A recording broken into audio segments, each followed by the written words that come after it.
स्वागत है फिर से हमारे छठे ब्लॉग में।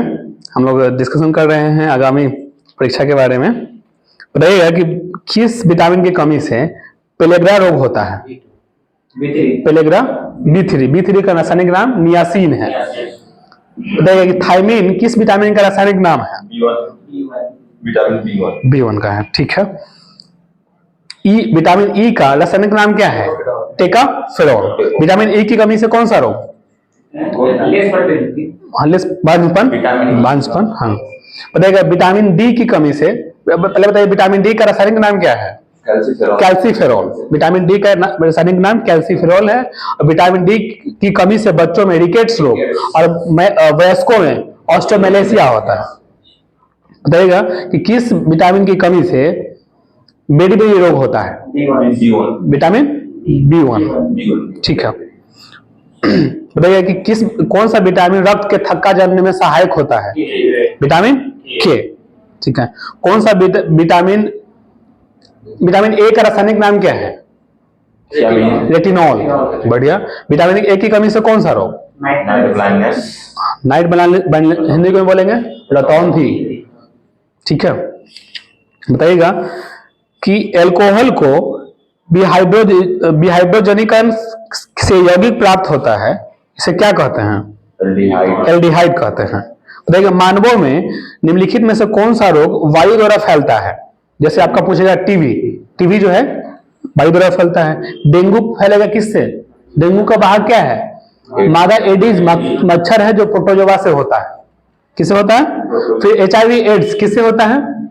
जीवाणु से या विषाणु से होता है। प्लेग रोग। प्लेग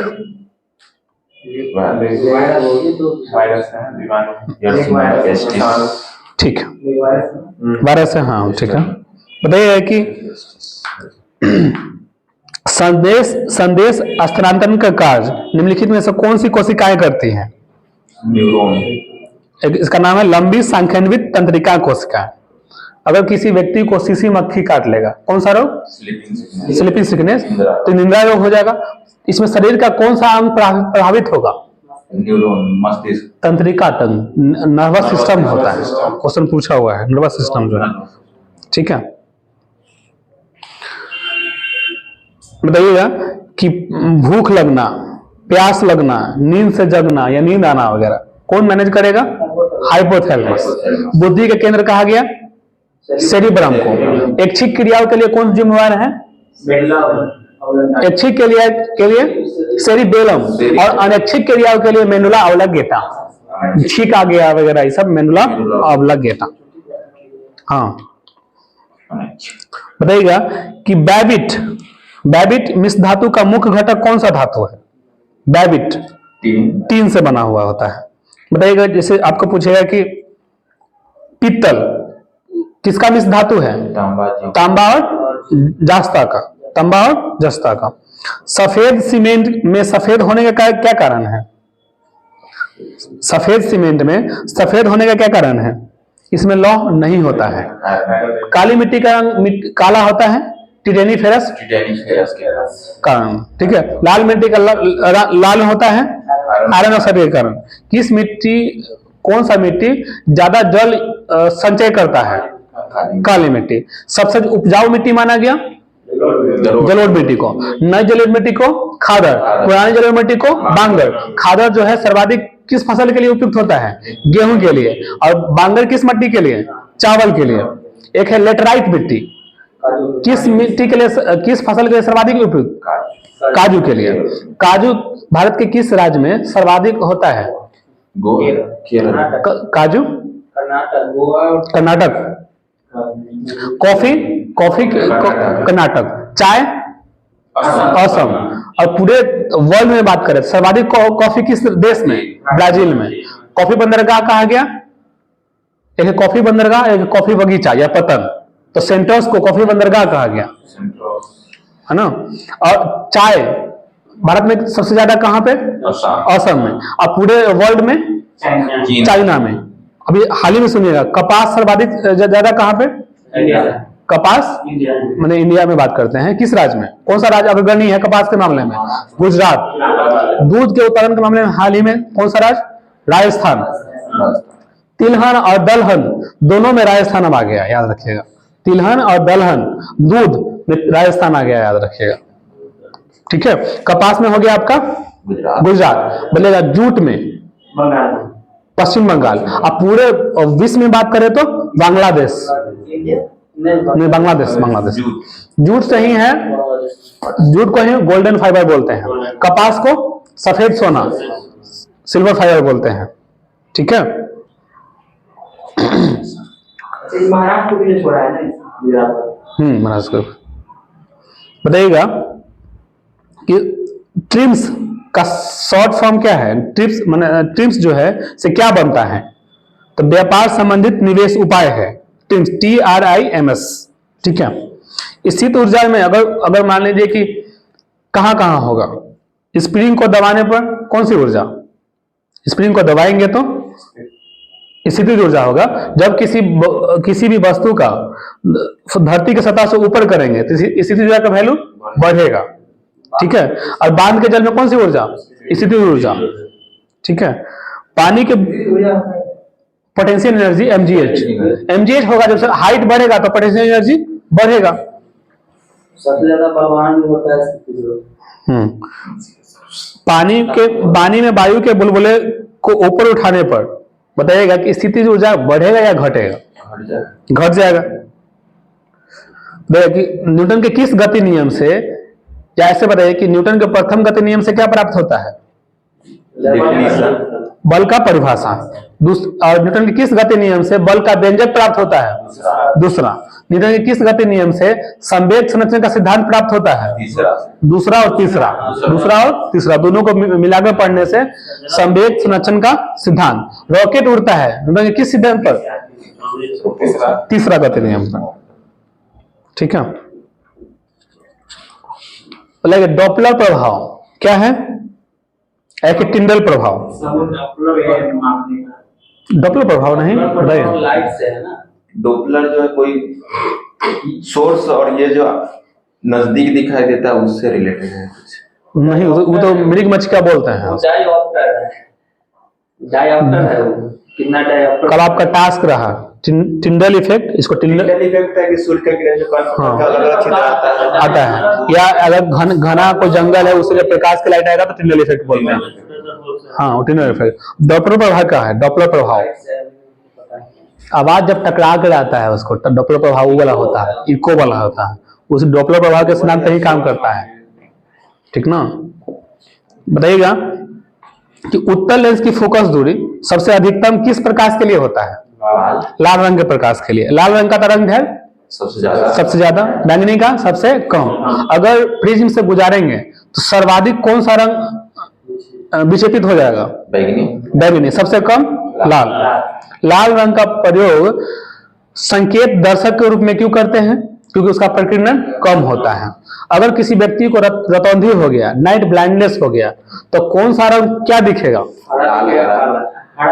लाल हरा दिखेगा, हरा लाल दिखेगा। इसीलिए वैसे लोगों को रेलवे में भर्ती नहीं होता है। मुझे ढक्कन का खोलना किस बल का उदाहरण है? बल युग्म बोलते हैं, बल युग्म, टॉर्क बोलते हैं। ठीक है, नल खोलना उसी का उदाहरण है। अगर किसी रिंच से नट बोल्ट खोलना उसी का उदाहरण है। ठीक है, बल आघूर्ण। ठीक है, अगर बताइएगा कि वो भी हो जाएगा। तो ना भूल गए हम।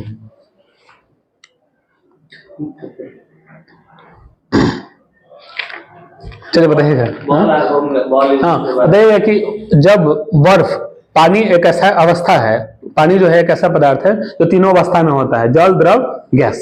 तो जब बताइए कि पानी से बर्फ जमेगा तो उसका घनत्व बढ़ेगा या घटेगा? बढ़ेगा। हम ये नहीं कह रहे हैं, पानी है द्रव अवस्था में है, अब बर्फ जब बन गया तो ठोस अवस्था में हो गया तो उसका घनत्व बढ़ेगा। जमा हो रहा है ना। ठोस का घनत्व द्रव के घनत्व से ज्यादा होता है। ठीक है। अब ये पूछा गया कि अगर कोई बर्फ समुद्र में रखा हुआ है तो कितना भाग ऊपर कितना भाग नीचे?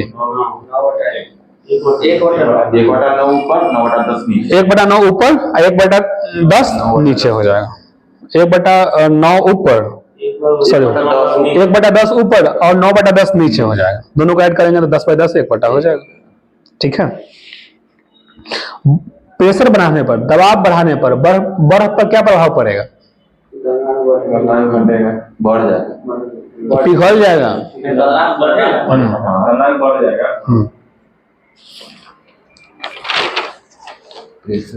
G20 संगठन का 21वां सदस्य हाल ही में कौन सा देश बना है? अफ्रीकी संघ। अफ्रीकी संघ में कुल कितने देश हैं? 55 देश हैं भाई, 55 देश हैं। हाल ही में 24वां जो आपका गणतंत्र दिवस आयोजित किया गया, तो ये जो इसमें झांकी आयोजित की जाती है, तो देखिए जो झांकियां आयोजित की जाती है किस मंत्रालय द्वारा? संस्कृति एवं उत्सव मंत्रालय द्वारा। ठीक है। इसमें कौन सा राज्य शीर्ष स्थान पे? उड़ीसा। तो अभी जो झांकी किया गया उसका थीम क्या था, ये पूछेगा आपसे। इस बार का जो झांकी किया गया उसका थीम था भारत लोकतंत्र की जननी है। भारत लोकतंत्र की जननी है, इसको याद कर लीजिएगा, पूछेगा आपसे। हाँ। देखिए, विजय हजारे ट्रॉफी 2023 का विजेता कौन सा देश रहा? हरियाणा रहा। एशियाई खेल 2023 में किस खेल में भारतीय खिलाड़ियों द्वारा सबसे अधिक स्वर्ण पदक जीते गए? शूटिंग में। बहुत बढ़िया। फरवरी 2024 में समान नागरिक संहिता लागू करने वाला राज्य कौन है? उत्तराखंड। उत्तराखंड कब अलग हुआ था और किस राज्य से अलग हुआ था? यूपी से अलग हुआ। याद रखिएगा, सबसे पहले हुआ मध्य प्रदेश से छत्तीसगढ़ 1 नवंबर 2000 ईस्वी को। फिर 9 नवंबर 2000 ईस्वी को उत्तर प्रदेश से उत्तरांचल, जिसका भी नाम है उत्तराखंड, वो अलग हुआ। फिर 15 नवंबर 2000 ईस्वी को बिहार से झारखंड अलग हुआ। आप बताइए रवि भैया कि बिहार कब अलग हुआ था, किस राज्य से अलग हुआ था? 12 मार्च 1912 को बिहार, उड़ीसा, झारखंड सहित बंगाल से अलग हुआ था। इसीलिए 22 मार्च को क्या मनाते हैं? बिहार दिवस मनाते हैं। फिर 1 अप्रैल 1936 को उड़ीसा अलग हुआ, इसीलिए 1 अप्रैल को उत्कल दिवस यानी उड़ीसा दिवस मनाते हैं। 1 अप्रैल को ही आरबीआई का स्थापना दिवस मनाते हैं। फिर 15 नवंबर 2000 ईस्वी को बिहार से झारखंड अलग हुआ और झारखंड में 15 नवंबर को जनजातीय गौरव दिवस मनाते हैं बिरसा मुंडा के जयंती पर। वीर बाल दिवस मनाते हैं 26 दिसंबर को और वीर गौरव दिवस मनाते हैं 18 मई को। 28 मई को, सॉरी, हाँ, वीडी सावरकर यानी महाराष्ट्र सरकार द्वारा वीडी सावरकर के जयंती पर। हाँ, बताइएगा कि दूध के दही में रूपांतरण में इसकी अच्छी पोषक क्षमता किसकी वृद्धि के कारण होता है? ऑप्शन में है विटामिन B6, B5, B12। ठीक है, इंपॉर्टेंट क्वेश्चन याद रखेगा। रासायनिक रूप से एक एंटीबॉडी प्रतिवर्ष होता है। एंटीबॉडी में क्या पाया जाता है? प्रोटीन में पाया जाता है। ठीक है, बताइए सोनालिका किस फसल की किस्म है? गेहूं का है। गंगा 5 या गंगा 5 जो है शंकर किस फसल का है? मक्का का है। अब याद रखिए कि खरीफ फसल, रबी फसल और जायद फसल। तो जाड़े के दिनों में कौन सा फसल रोपा जाता है? रबी। गर्मी के दिनों में खरीफ, वर्षा के दिनों में जायद। खरीफ आपका याद रखिए रबी फसल जाड़े के दिनों में लगता है, आपका अक्टूबर नवंबर में लगेगा, मार्च अप्रैल में कट जाएगा। उसके 1-2 महीना छोड़ दीजिए, फिर आपका अप्रैल, मई अप्रैल में जायद खरीफ फसल लगेगा, फिर अक्टूबर नवंबर में कट जाएगा। एक आता है जो बरसात के दिनों में लगता है जायद फसल, इसका उदाहरण है खीरा, ककड़ी वगैरह वगैरह। ये मार्च अप्रैल में लगेगा, मार्च अप्रैल में कट जाता है। 1-2 महीना में, मतलब मार्च में लगेगा, अप्रैल में कट जाएगा। गर्मी के दिन। हाँ, बता दीजिए। तो आपको पूछेगा कि गेहूं किस फसल का उदाहरण है? रबी। चावल, चना, रबी। सरसों, रबी। ठीक है। सोयाबीन, खरीफ हो जाएगा सोयाबीन ना। हाँ, खीरा, जायद। ककड़ी, तरबूजा, खरबूजा। ठीक है, चलिए बताइएगा कि रेशम के कीड़े के पालन को कहते हैं क्या? सेरीकल्चर। एपीकल्चर, ठीक है। हॉर्टिकल्चर से क्या समझते हैं? ये सब बागवानी के अध्ययन कहते हैं। ठीक है। कल्चर लगा होगा तो खेती, और लॉजी लगा होगा तो पढ़ाई। ठीक ना। बताइएगा, भारत में मैंग्रोव वनस्पति अधिक विस्तृत रूप में पाई जाती है कहां में? सुंदरवन में। सुंदरवन कहां है? पश्चिम बंगाल में। बहुत बढ़िया। बताइएगा कि परिवर्तन मंडल या क्षोभ मंडल में तापमान ऊंचाई बढ़ने के साथ साथ क्या होता है? घटता है। आप याद रखिएगा, सबसे निचला मंडल कौन सा है? क्षोभ मंडल। उसके बाद समताप मंडल, उसके बाद मध्य मंडल, उसके बाद आयन मंडल, उसके बाद बहिर्मंडल। तो आप ये याद कीजिए, इंपॉर्टेंट क्वेश्चन याद रखिएगा कि कौन सा मंडल में ओजोन मंडल पाया जाता है? समताप मंडल में। दूसरा तीसरा नहीं बोलना है, समताप मंडल में। हवाई जहाज के लिए आदर्श मंडल कौन सा मंडल? समताप मंडल। सबसे ठंडा मंडल कौन सा मंडल? मध्य मंडल। सबसे गर्म मंडल? बहिर्मंडल। और किसका जो ऊंचाई है वो आपका विषुवत रेखा पर कम जाता है, यानी ध्रुव विषुवत रेखा पर कम जाता है और ध्रुव पर बढ़ जाता है, तो क्षोभ मंडल का। जितना भी मौसमी परिवर्तन होगा, वर्षा वगैरह होगा, आंधी तूफान, सब क्षोभ मंडल में। तो इसके साथ साथ इंग्लिश भी याद कीजिए, आपको इंग्लिश में कंफ्यूज करेगा, हिंदी नहीं पूछेगा तो। क्षोभ मंडल का सबसे निचला मंडल ट्रोपोस्फीयर, उसके बाद स्ट्रेटोस्फीयर, उसके बाद मेसोस्फीयर, उसके बाद आयोनोस्फीयर, उसके बाद एक्सोस्फीयर। हाँ, मेसोस्फीयर में बोलते हैं, वही सबसे ठंडा रहेगा। ठीक है, बढ़ते हैं आप। ग्रीन हाउस गैसों में मुख्य घटक क्या होता है? Carbon dioxide. तो बताइएगा कि ग्रीन हाउस इफेक्ट के लिए क्या नाइट्रस ऑक्साइड रिस्पॉन्सिबल है? मीथेन है? आपका नाइट्रस ऑक्साइड को ही हंसने वाली गैस कहा गया, N2O। इसका मात्रा ज्यादा बढ़ा दिया जाएगा तो आदमी बेहोश हो जाता है। ठीक है, इसीलिए इसका प्रयोग निषेचक के रूप में, यानी बेहोश करने के दवा के रूप में भी प्रयोग किया जाता है। एक है हंसाने वाली गैस, एक है रुलाने वाली गैस। तो हंसाने वाली गैस नाइट्रस ऑक्साइड N2O, और आंसू गैस बोलते हैं क्लोरोपिक्रीन। हाँ, क्लोरोपिक्रीन।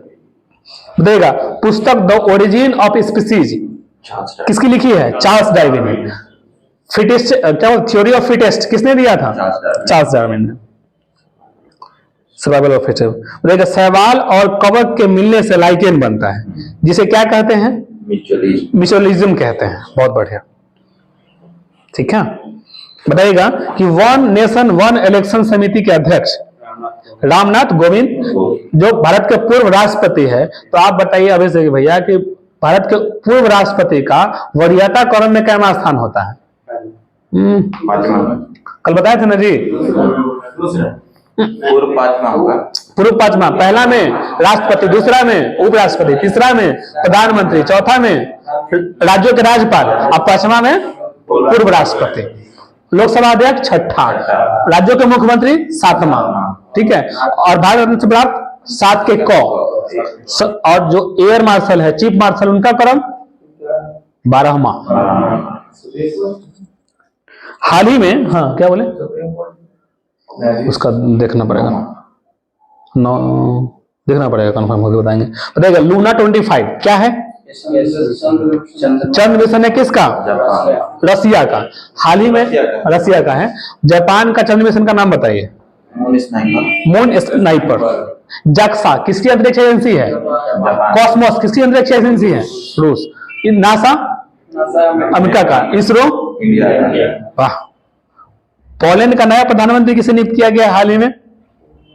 Donald tusk.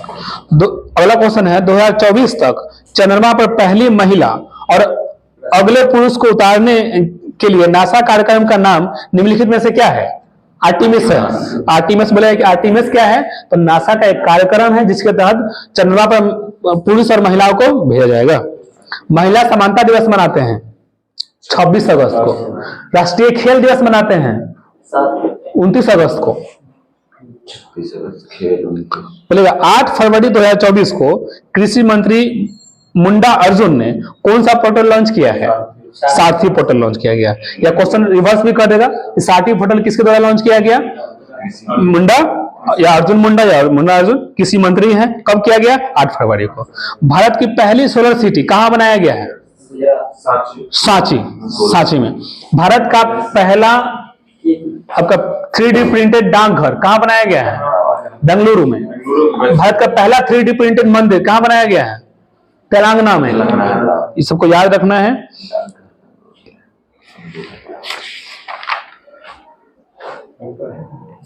हाँ, आज के लिए इतना ही। आप मेहनत करते रहिए, चैनल को